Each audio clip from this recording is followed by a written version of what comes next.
O problema é que o ser humano, por ter perdido a referência do verdadeiro Deus, ele acaba por criar outros deuses, a sua imagem e semelhança de certa forma.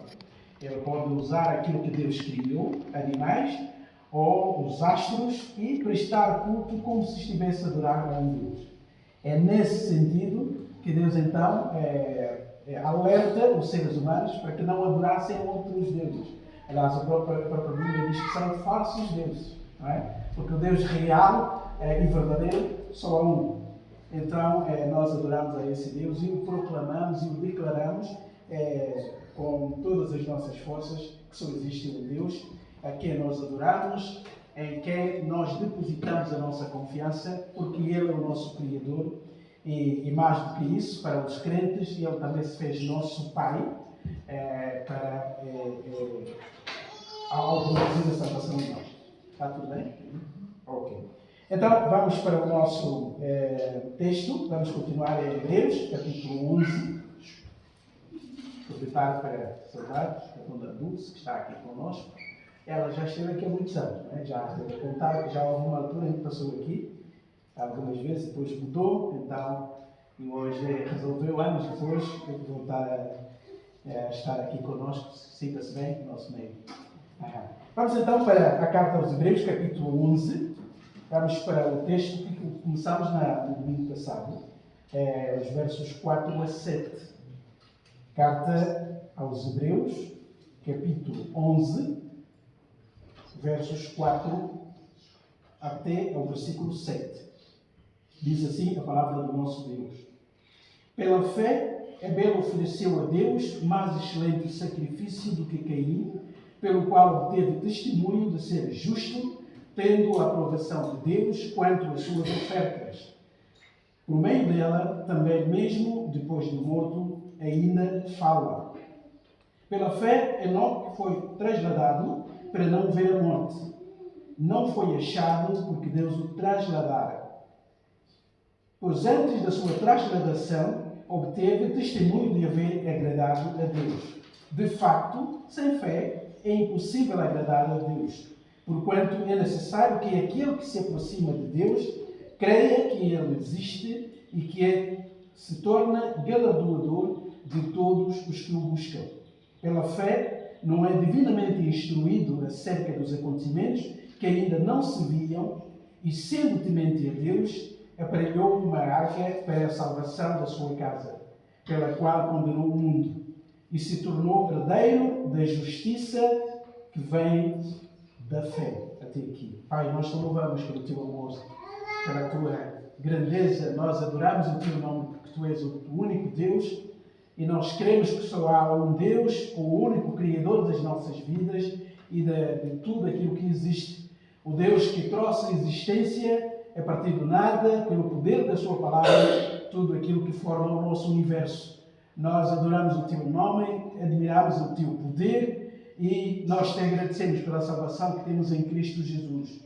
Obrigado, Pai Santo, porque estamos aqui como tua igreja, reunida para prestar o nosso culto, dirigir palavras de adoração, de gratidão, de louvor, de admiração também e ouvir a tua mensagem para as nossas almas. Ajuda-nos neste momento, ó Pai, enquanto meditamos na tua palavra, para que ela encontre espaço nos nossos corações e possa produzir resultados que tu desejas que sejam produzidas em cada um de nós. Ajuda-me também na exposição dessa palavra, capacita-me de modo a ser claro na exposição do texto e também a ser leal na sua interpretação. É isso que nós te pedimos, agradecidos em nome do Senhor Jesus. Amém. Amados, nós começamos esse texto no domingo passado e o autor desta carta, ele apresenta essa lista resumida de homens e mulheres, todos eles do Antigo Testamento. Ele só vai falar do Novo Testamento no fim. No fundo, o que ele vai fazer é estabelecer a relação entre os crentes do Antigo Testamento e os crentes do Novo Testamento. O que é que Deus fez neles, o que é que Deus fez em nós, qual é a vantagem que nós temos em relação a eles e por que é que certas promessas que Deus fez àquelas pessoas não se cumpriram no seu tempo. Então, essa relação o autor vai fazer para depois, então, apresentar o autor e consumador da fé, que é o Senhor Jesus Cristo, no início do capítulo 12. Então, ele começa com 3 personagens. É claro que ele está a fazer um resumo. Ele não pode falar de todos. Aliás, no próprio capítulo 3, não é? Ele próprio diz que faltar-me-ão palavras, não é? De contar todos, começar a falar um por um, sobre aqueles que viveram antes de nós na fé. É óbvio que ninguém podia fazer, e ele reconhece isso. Portanto, as pessoas que ele apresenta aqui, ele os apresenta, claro, inspirado por Deus, e com um objetivo específico, e são pessoas que viveram experiências diferenciadas, e o propósito do autor é para mostrar várias pessoas em circunstâncias diferentes, com experiências diferentes, mas que todos tiveram uma coisa em comum: creram em Deus e confiaram em Deus. Esse é o propósito dele. Todos tiveram como o fio condutor a sua fé no Deus soberano. Então ele começa com 3 pessoas que viveram antes do dilúvio. Um deles, claro, vai viver antes e depois. Mas o que está na mente do autor é falarmos do mundo antes do dilúvio e apresentar 3 pessoas que viveram vidas diferenciadas. E nós já começamos no domingo passado com Abel. Ele apresenta Abel, que ofereceu a Deus maior ou mais excelente sacrifício do que Caim. A história de Abel e de Caim é uma história resumida, de poucos versículos. Não sei se nós já pensaram nisso, mas quando a Bíblia conta os erros do ser humano, de uma forma muito sábia, ele resume essa história. Porque a grande mensagem da salvação é a mensagem da redenção. Então, para que haja redenção, para que haja salvação, é preciso que tenha havido uma perdição, um erro. Então, a Bíblia dá mais ênfase na solução que Deus traz. Mesmo assim, não nos deixa ignorantes sobre aquilo que aconteceu. Portanto, para falarmos de salvação, temos que falar primeiro da nossa situação. Não é? É como um evangelista que estava na rua, naquelas campanhas de evangelização, toda a gente saiu evangelizar, então alguém encontrou uma pessoa e disse assim: Jesus te quer salvar! Hoje é o dia da salvação, Jesus te quer salvar! E a pessoa olhou para ele e disse assim: Jesus me quer salvar de quê? E infelizmente o evangelista não estava muito preparado para essa pergunta. Não é? Ele só foi treinado para dizer que Jesus é a salvação, é o Salvador. E aquela pessoa diz: eu não me sinto perdido. Eu sou uma pessoa racional, sei o que faço neste mundo, sei qual é o propósito da minha vida. Jesus vai me salvar de quê? Então, aqui houve um erro na preparação do evangelista. Portanto, nós não podemos falar de boas notícias sem apresentarmos as más notícias.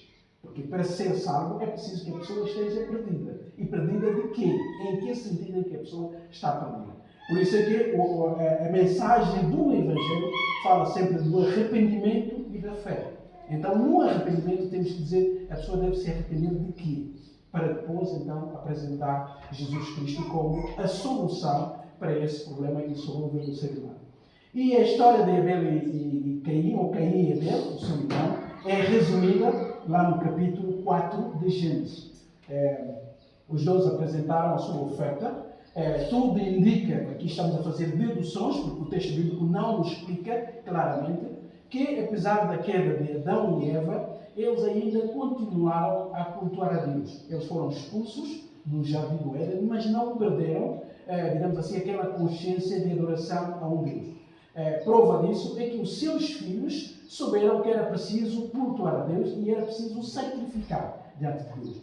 Caim e Abel não inventaram isso do nada. Devem ter aprendido dos pais que Deus era um Deus que devia ser adorado, e uma das formas de se estabelecer a relação com Deus, já que o ser humano passou a ser um pecador, a partir do pecado de Adão e Eva, então a relação com Deus tinha que ser uma relação imediata. E a Bíblia resume essa história dizendo que eram 2 irmãos e foram sacrificar ou apresentar a oferta a Deus, e a oferta de Abel foi aceita, enquanto que a oferta de Caim foi rejeitada. Também a Bíblia não entra em muitos problemas.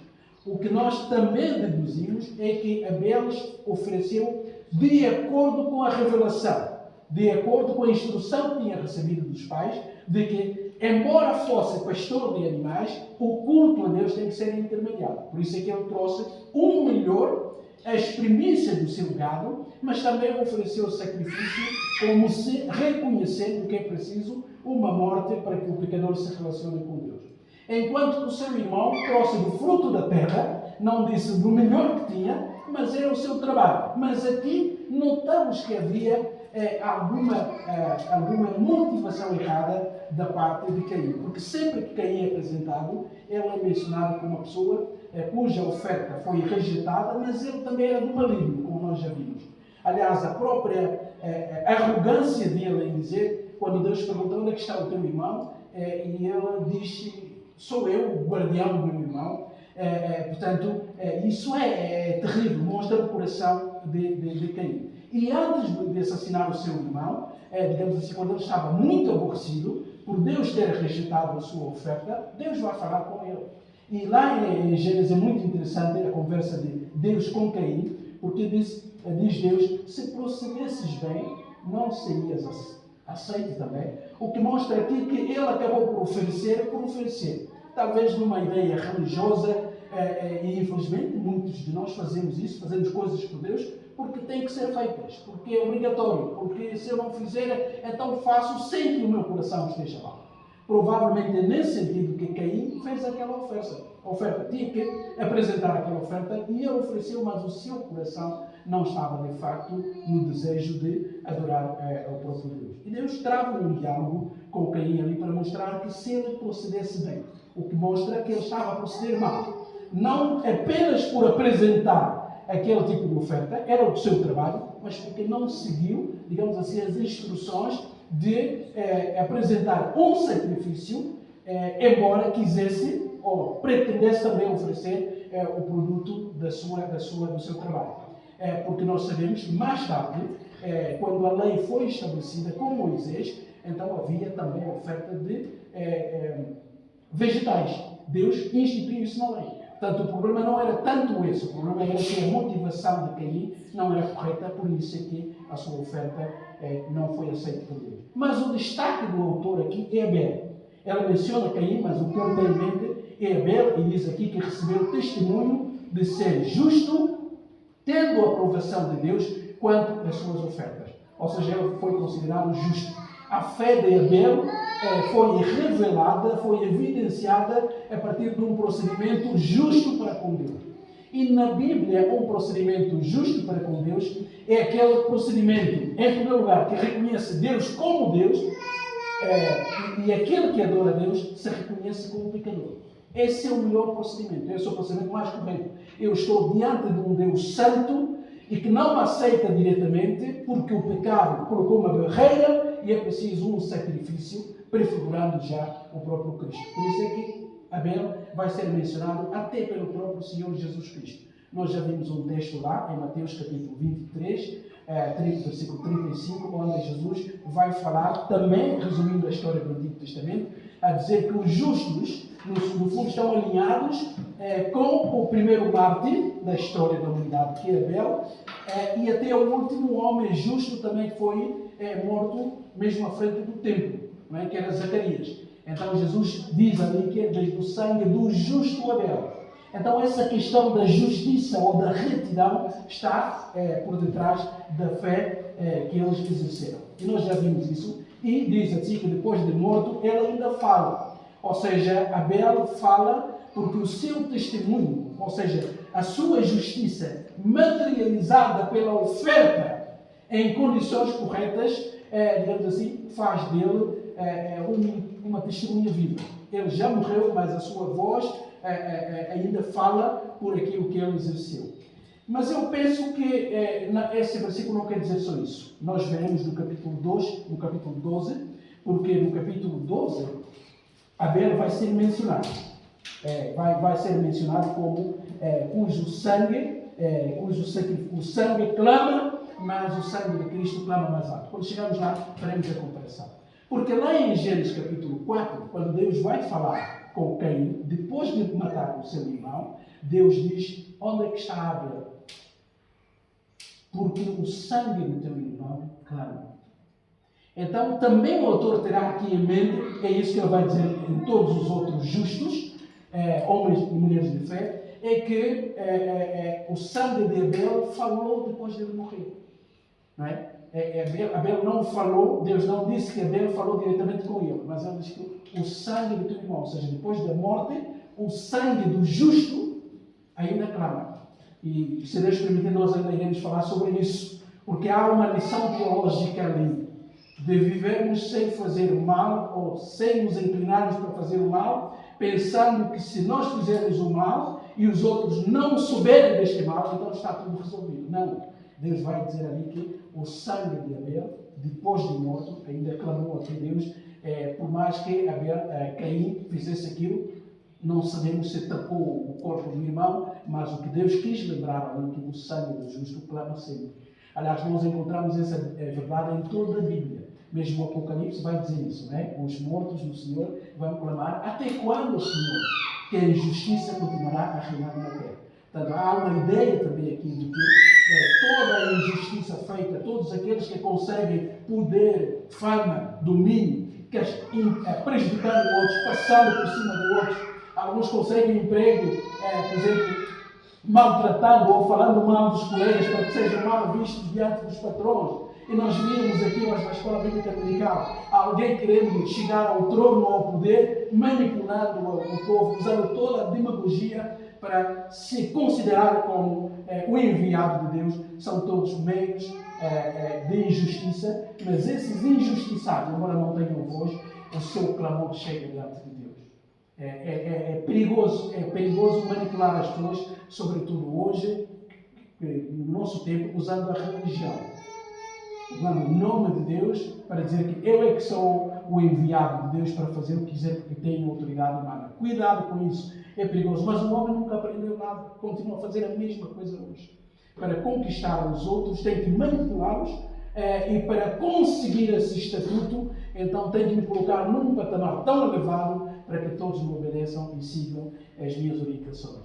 Então a voz de Abel ela ainda fala pelo testemunho de ser justo, mas voltando à história lá, em Gênesis 4, a voz dele começou logo a falar, ou o sangue dele, logo que o irmão mau acabou por fazer uma maldade ao seu irmão, pensando que aquele caso tinha chegado ao fim, porque ele fez aquilo em oculto, levou o seu irmão para longe dos pais, de toda a gente, para cometer aquele erro. Mas a ênfase aqui do autor é sobre a fé. Não é? É isso que nós vamos reter aqui. O testemunho de Abel fala mesmo depois da sua morte. E a segunda pessoa que o autor apresenta aqui é Enoque. Diz assim, versículo 5. Pela fé, Enoque foi trasladado para não ver a morte. Não foi achado porque Deus o trasladara. Pois antes da sua trasladação, obteve testemunho de ter agradado a Deus. Então, nós perguntamos, em que sentido é que Enoque agradou a Deus? Porque o problema é teve fé em Deus. Ele fala aqui de agradar a Deus e ele então vai para o capítulo 5 de Gênesis. E eu vou pedir aos irmãos rapidamente para irem comigo ao capítulo 5 de Gênesis, onde Enoque é mencionado.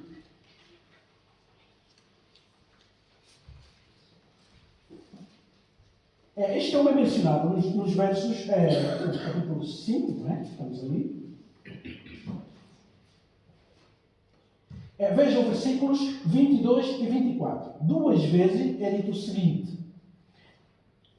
Gênesis capítulo 5 diz assim: andou Enoque com Deus e depois que gerou a Matusalém, viveu 300 anos e teve filhos e filhas. E no versículo 24 diz assim: andou Enoque com Deus e já não era, porque Deus o tomou para si. Esse é o original hebraico. Não é? Diz, Enoque andou com Deus.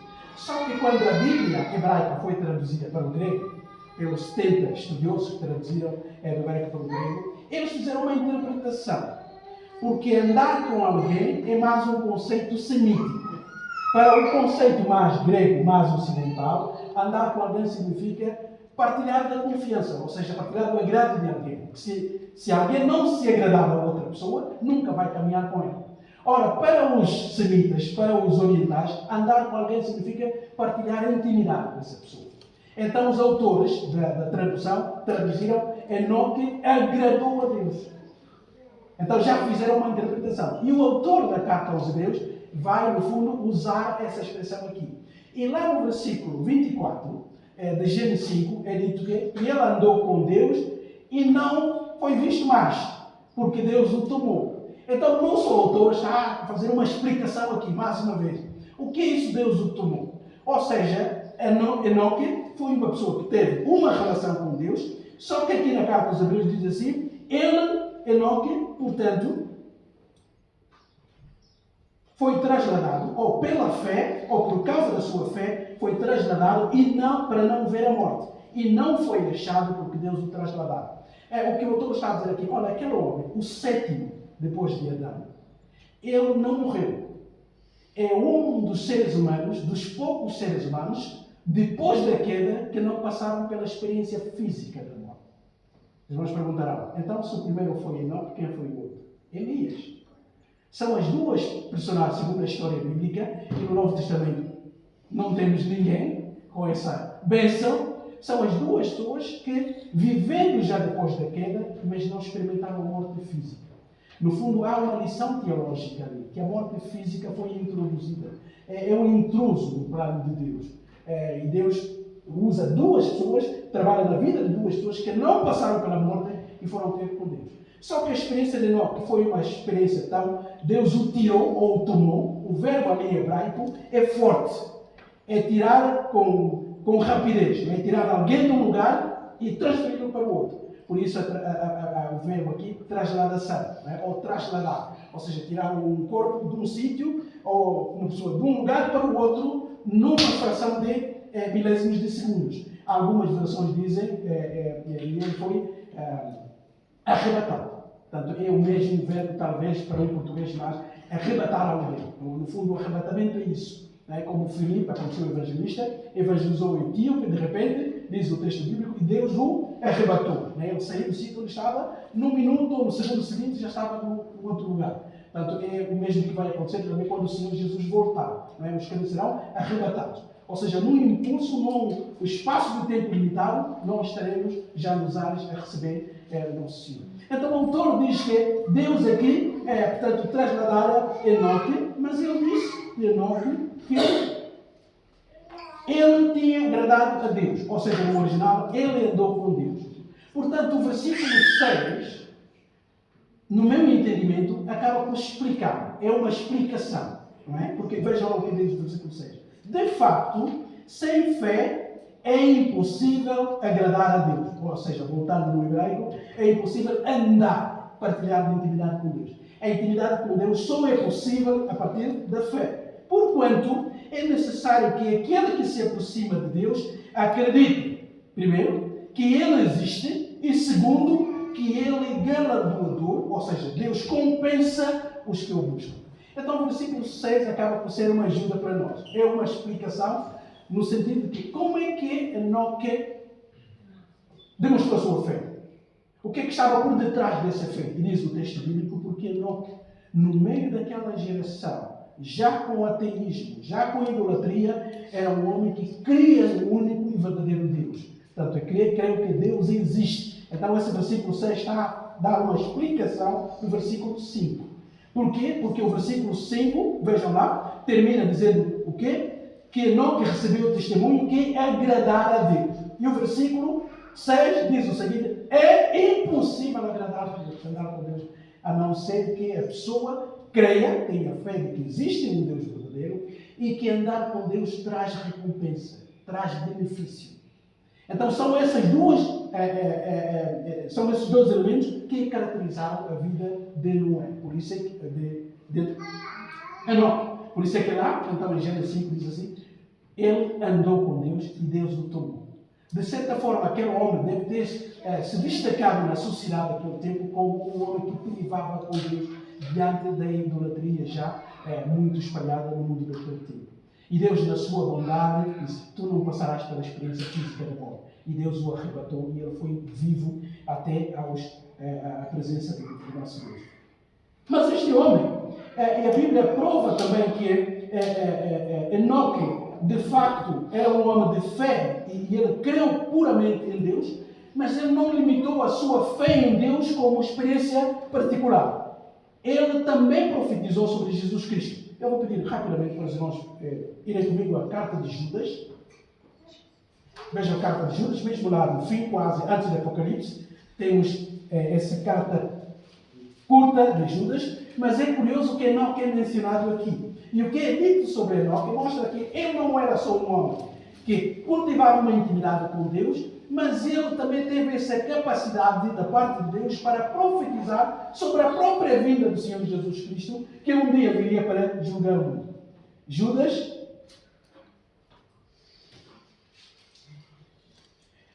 está a condenar os mestres, falsos mestres que entraram na igreja, falsos profetas que estavam a confundir os crentes com o seu comportamento. Então ele diz no versículo 14, Judas, versículo 14, diz assim: quanto a estes, foi que também profetizou Enoque.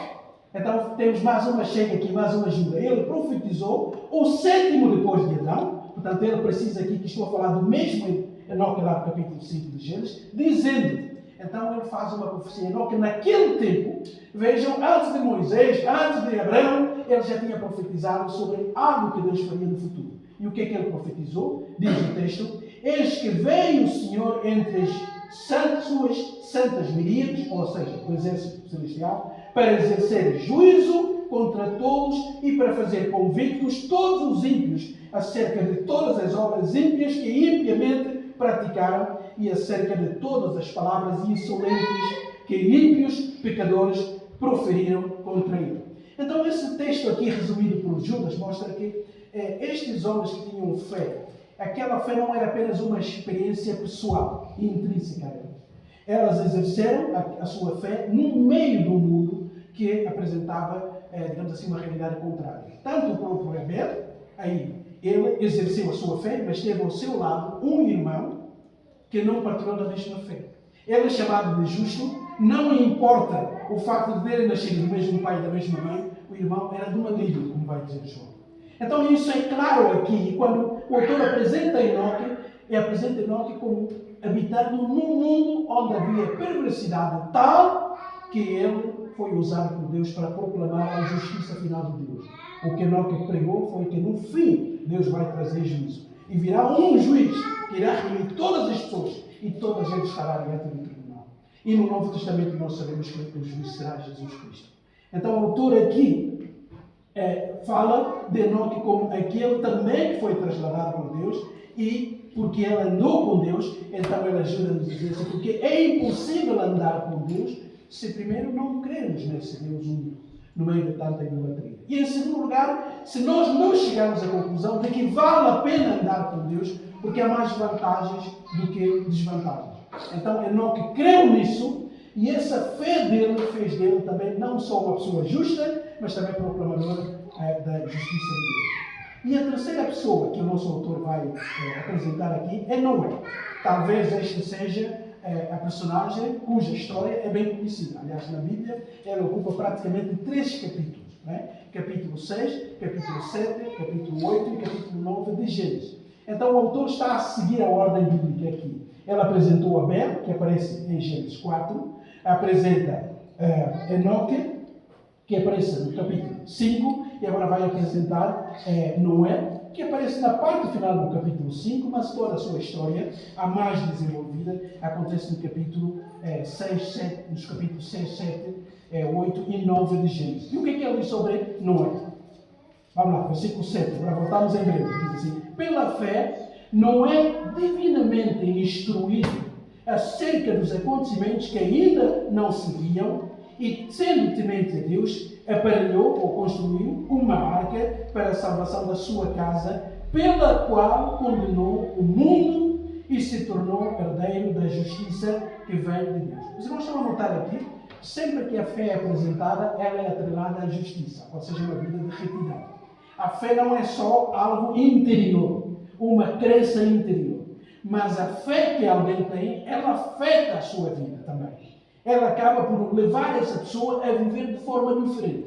Ou seja, a fé em Deus necessariamente produz mudança de vida naquele que tem a fé em Deus. Não é uma crença, não é uma percepção intelectual só. Não é conhecimento de coisas sobre Deus, mas é uma vida, é uma comunhão com Deus. Ou seja, a fé verdadeira, ela tem que afetar a vida das pessoas. E as pessoas apresentadas são apresentadas como pessoas de fé, mas também viveram justamente. Ou seja, o facto de saberem que existe um Deus que é poderoso, que é soberano, que é juiz, e Deus pedirá conta a toda a gente, esses homens e essas mulheres de fé acabaram por deixar que a sua vida fosse dirigida não por ditames da sociedade, não por regras humanas, mas pelo próprio Deus. Reparem que essas pessoas viveram antes da Bíblia ter escrito. Portanto, o autor já tinha dito, né? Lembram-se, no versículo 1, ainda desse capítulo, Deus no passado falou de várias formas, não é? Usando profecias, teofanias, etc, etc. E essas pessoas foram agraciadas por Deus nesse sentido também. Mas também não teve uma fé pessoal guardada para si. Uma fé verdadeira nunca pode ser escondida. A fé é sempre uma experiência que deve ser partilhada. Porque, mesmo que não seja aceita, quem tem fé tem que demonstrar por evidências exteriores de que ele de facto teme a Deus. Não é? Fazendo aquilo que agrada a Deus e não fazendo aquilo que aborrece a Deus. É isso que prova que a pessoa anda na fé. Há um texto também. Vamos para 2 Pedro, rapidamente, irmãos, por favor. Essas cartas estão reduzidas aqui, trazem-nos também alguma informação. Segunda carta de Pedro, capítulo 2. E aqui encontramos algo sobre Noé. Ele não foi só um homem justo, um homem que andou com Deus, procurou viver uma vida diferente da sua geração. Nós, quando leem Gênesis 5, vê que a maldade do homem se tinha multiplicado. Por isso é que Deus disse: eu vou acabar com tudo isso. Porque o coração do ser humano faz coisas que não estavam nos planos, digamos assim. Depois disso é que Deus então vai tirar Noé. Então o contexto cultural de Noé é um contexto de idolatria, de criminalidade. Um homem chegou ao extremo para Deus tomar aquela atitude ou aquela decisão de praticamente eliminar a humanidade toda. Apenas 8 pessoas ficaram salvas. Agora o que é que Pedro diz? É interessante que Pedro também está a falar no contexto de falsos mestres. Isso deve chamar a nossa atenção. Ele está a falar, tal como Judas, Pedro também está a falar no contexto de mestres falsos, e ele depois diz uma coisa muito interessante no versículo 4. Segundo Pedro 2, 4, diz assim: ora, se Deus não poupou anjos quando pecaram, antes precipitando-os no inferno, os entregou a abismos de trevas, reservando-os para juízo, e não poupou o mundo antigo, mas preservou a Noé. Agora veja o que Pedro diz sobre Noé: pregador da justiça, e mais 7 pessoas quando fez vir o dilúvio sobre o mundo de ímpios, e reduzindo a cinzas a cidade de Sodoma e Gomorra, ordenou-as a ruína completa, tendo-as posto por exemplo a quantos venham a viver de forma ímpia. Ele diz que então Noé aqui não se limitou a fazer a arca. Porque nós, quando pensamos na história da arca, pensamos assim: Deus apareceu a Noé, disse para ele fazer uma arca, e Noé começou a construir uma arca que quase durou 1 ano. Portanto, a obra de Noé foi aquela. Mas Deus não lhe deu só a missão de construir a arca. Ele era uma pessoa que privava com Deus, e enquanto ele construía a arca, ele ia pregando as pessoas para evitar a injustiça. No fundo, fazia a arca, construía a arca e dizia às pessoas: Deus vai mandar chuva. Deus vai julgar este mundo. Tudo isso vai desaparecer. Ou seja, era ao mesmo tempo um obediente a Deus na construção da arca, pela fé. Nós já vimos, e todas as evidências geológicas provam isso, que houve uma catástrofe mundial que deixou o leito da Terra como ele é. Em todas as partes são encontradas linhas que mostram que isso já foi água uma vez. Rochas hoje duras, extremamente duras, precisam de máquinas de explosão para parti-las, mas já foram lama. E em toda a parte é isso. No interior de muitos continentes encontraram restos, portanto, de peixes, de coisas que vivem no mar. Como é que há centenas de quilómetros no interior de um país se vai encontrar restos de animais ou peixes do mar? Portanto, já houve uma altura em que tudo aquilo ficou enlameado. Então o autor apresenta essas 3 personagens aqui para dizer que todos tiveram uma coisa em comum: foi a fé que eles tiveram em Deus. Qual é o ensino que ele quer passar aqui? Que a verdadeira fé ela é trazer para o presente aquilo que ainda não aconteceu. Não é assim que ele definiu a fé. Os irmãos veem como é que nós começamos o capítulo. Ele diz que, ora, a fé é a certeza das coisas que se esperam e a convicção dos factos que não se veem. Em toda essa história, talvez o mais ridicularizado das três personagens aqui foi Noé. Imagina, num mundo onde não havia enchentes, não havia tsunamis, não havia chuvas que levavam casas, nós sabemos que no início o mundo era muito mais ameno.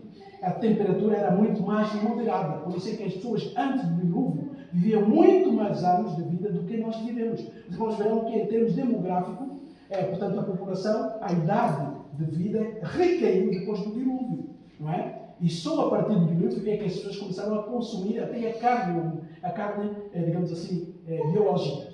Até aí, segundo Gênesis capítulo 1, eles só comiam vegetais.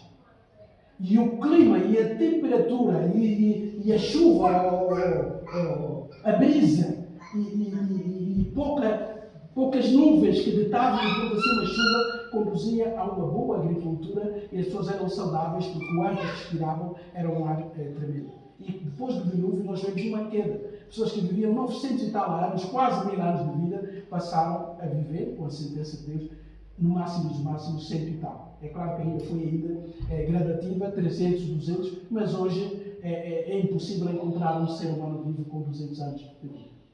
Então a qualidade desapareceu. Mas até aquele momento, as pessoas não sabiam o que é chuva que inunda casas. E o desafio de Deus a Noé: construa uma arca, porque eu vou mandar chuva e tudo isso ficará debaixo. Os irmãos vão ver o teste da fé. E Noé aceitou a voz de Deus porque ele cria num Deus poderoso, porque ele cria nas palavras de Deus, ele sabia que aquilo que Deus disse vai acontecer, e ele começou a construir a arca, sem uma gota de chuva como nós a conhecemos hoje. Os irmãos podem imaginar a loucura, o insulto, o desprezo. E a arca era grande.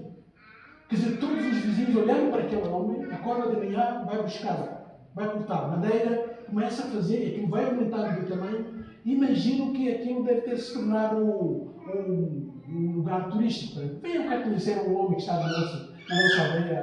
Ele não sabe, ele está a construir uma peça, diz que barco, diz que vai chover e vai encher tudo isso. A fé verdadeira leva ao ridículo diante do mundo. Ou seja, quando o mundo que não tem fé olha para a nossa fé, quando há a fé verdadeira, ela acaba por achar que é qualquer coisa que não está dentro de nós. E na verdade a fé é um dom de Deus, é um patamar diferente de Deus. Mas Noé foi fiel a Deus. Ele creu no Deus que criou o mundo, e ele creu na palavra de Deus, e ele obedeceu antes da primeira gota de chuva. Entrou na arca antes de começar a chover. Só uma fé fora do comum é que pode fazer isso. Então a primeira fé bíblica é aquela fé que crê no poder e nas palavras de Deus. Mas também quando o autor fala de Noé, diz assim: ele foi temente a Deus. Ou seja, a verdadeira fé reverencia a Deus. Quando a pessoa tem uma verdadeira fé, essa confiança em Deus vai afetar a sua vida no presente. Ele não pode continuar a ser a pessoa que era antes. Porque mesmo esperando coisas que ainda não aconteceram, essa esperança, essa crença na palavra de Deus vai afetar a sua vida de tal forma que ele não pode viver mais como vivia antes. E ele foi temente a Deus. Mas, e em conclusão, quais foram os resultados da sua pregação? Pedro diz que ele pregou a justiça de Deus. Deus vai destruir esse mundo. Arrependam-se, mudem. Olha, estou a construir isso porque Deus vai mandar chuva. E foram passando dias, semanas, meses. E as pessoas zombavam. E Jesus vai dizer isso em Mateus 24. Que a sua vida também será da mesma forma. E Jesus até diz: no tempo de Noé, as pessoas viviam de festa em festa. Viviam, celebravam, festejavam, casavam, davam-se em casamento, até aquele dia em que Deus fechou a arca e começou a chover. E foi tal para nós. Ou seja, a fé tem algo em comum em relação a essas pessoas todas, porque creram na palavra de Deus e procuraram fazer de acordo com as instruções de Deus. Tanto Abel como Enoque, que andou com Deus, que crê que Deus existia e que beneficiava, recompensava aqueles que queriam dele, e ele agiu dessa forma, e ele, de uma forma excepcional, não passou pela morte, mas Noé foi aquela pessoa que acabou por executar um plano de loucos. Mas ele fez tudo aquilo, crendo na palavra de Deus. E o nosso autor, para tocar ainda o nosso coração, diz assim: ele fez essa arca para a salvação da sua casa, pela qual condenou Deus o mundo. Por que Deus condenou o mundo através de Noé? Porque nós já vimos aí com Pedro que ele apregava a justiça. Então Deus condenou o mundo caído, o mundo que preferiu viver na injustiça, do que obedecer às palavras de Deus. Amados, essas três pessoas têm algo em comum. Nós já vimos que era a fé que afetava a sua vida, e eles confiavam e criam e reverenciavam a Deus e procuravam viver vidas justas diante de Deus. Mesmo assim, eles arriscavam, porque fizeram coisas que aos olhos humanos não parecia fazer muito sentido. Sempre que eu leio o texto do dilúvio, há um quadro que vem à minha mente. Esse quadro assusta. Amados, primeiro, para viver a fé não significa que o ambiente tem que ser um ambiente saudável.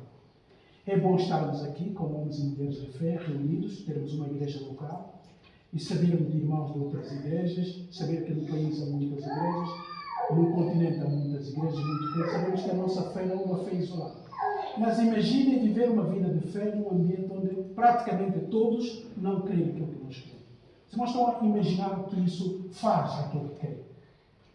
Porque a fé verdadeira e bíblica, ela não se extingue. Mas ela entra em crise muitas vezes. E muita gente entra em crise e diz assim: eu é que creio nisso, parece que nenhum colega meu crê nisso. Parece que na minha turma de faculdade ninguém mais crê como eu. Será que eu é que sou louco? Ou eles é que são cá? Então a nossa fé passa sempre por situações e circunstâncias difíceis que, se não fosse a própria graça de Deus, nenhum de nós continuaria a ser um homem ou mulher de fé. Imagina 12 irmãos na mesma casa, um irmão da fé e o outro, como a Bíblia descreve, alguém do maligno. Imagina a relação tensa entre Caim e Abel. Mas mesmo assim, Caim continuou fiel a Deus. Porque duas coisas são boas para manter a fé viva em Deus. A própria confiança em Deus, através da palavra, daquilo que Ele diz, mas também as provações. As provações, nós não as gostamos, ou não gostamos delas, mas elas têm uma razão de ser. Acabam por cutucar, por mexer com a nossa tranquilidade. E assim a nossa fé tem que ser demonstrada se ela de facto é poderosa ou não. Então a fé nem sempre é vivida num ambiente saudável. E a fé tende a ser ridicularizada. Mas o que importa não é a maioria que crê como nós, ou se toda a gente concorda connosco. O mais importante é que se nós confiarmos naquilo que Deus diz. E essas pessoas foram distinguidas da sua sociedade, porque criam Deus, mesmo quando as circunstâncias pareciam apontar ao contrário. Que Deus nos dê uma fé forte, uma fé que descansa de facto nele. E eu penso mais uma vez nesse caso de Noé. Pensem comigo, ele estava povoado, lotado. Praticamente as pessoas estavam em todas as partes do planeta. Mas quantas pessoas foram salvas na arca? 8. Noé, a sua esposa, os seus 3 filhos e as suas esposas. A pergunta que eu me faço a mim, essa pergunta faz-me tremer. Noé, nós vemos a genealogia. Ele não tinha tios, não tinha tias, não tinha primos, não tinha amigos, não tinha crianças com quem cresceu junto. Claro que tinha tudo isso. Mas no fim, alguém creu na sua mensagem? Não, apenas conseguiu convencer a sua esposa, os seus 3 filhos e as esposas dos filhos. Toda a humanidade cresceu. A fé viva em Deus é uma fé que caminha com os olhos postos em Deus, mesmo que a nossa volta as pessoas pensem o contrário. O que nos importa, de facto, é aquilo que Deus disse, é aquilo que Deus prometeu. É nesse sentido que a fé é a certeza presente das coisas que Deus prometeu para o futuro. E é ver aquilo que a carne não pode ver. Só que Deus o disse. Eu confio nisso e eu vou viver de acordo com isso. Que Deus nos abençoe e estimule a nossa fé. Pode fraquejar, pode falhar de vez em quando, mas a fé verdadeira não se extingue e só pode encontrar a sua força na palavra de Deus. Pai, obrigado pela tua palavra. Obrigado pela fé que é um dom aqui, meu Pai.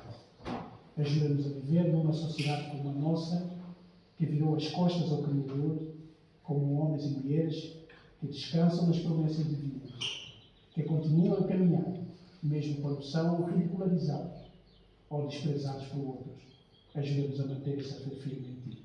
Em nome do Senhor Jesus. Amém.